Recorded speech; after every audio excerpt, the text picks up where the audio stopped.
We left him sitting in the sun by the haversacks, and then we buried the other two little owls and had a little funeral over them. After that, we were ready to go home. We decided the best way to carry our new pet was to put him in my haversack.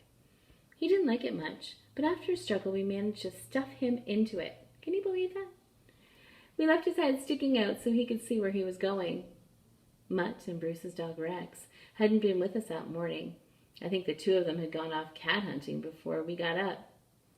But as we were walking along the sidewalk in front of my house, we met old Mutt coming back from wherever he'd been. Mutt was cross-eyed and short-sighted, so he had never been able to see well. I should reread that, guys. Mutt was cross-eyed and short-sighted, and so he never could see any too well. He came up to me to say hello, wagging his long tail and sniffing me. And then suddenly he smelled owl. I don't think he knew exactly what it was that he smelled, because he'd never been close to an owl before.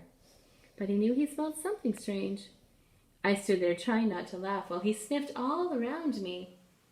He snuffed my trousers, and then he began to sniff my haversack. When his nose was nearly in the owl's face, the bird opened its beak and snapped it shut again, right at the end of poor Mutt's black nose. Mutt gave a yelp.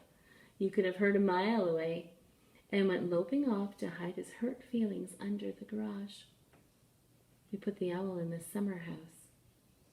Let's talk about summer house. It's kind of like an outdoor, maybe almost like a greenhouse or like a garage.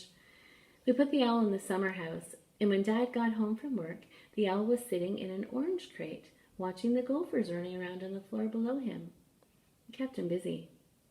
His head kept turning one way and then the other until it looked as if you were going to unscrew it right off of his shoulders. Can you make your head do that? Pretend you're an owl? He didn't know what to make of the gophers because he had never seen a live one before, but he was certainly interested in them. Better count your gophers, Billy, said my father. I have an idea they might start disappearing. By the way, what do you want to call your owl? I hadn't thought of a name for him until that very moment, but now one just popped into my head. I remembered Christopher Robin's owl from Winnie the Pooh. His name is Wool, I said. And Wool he was, forever after.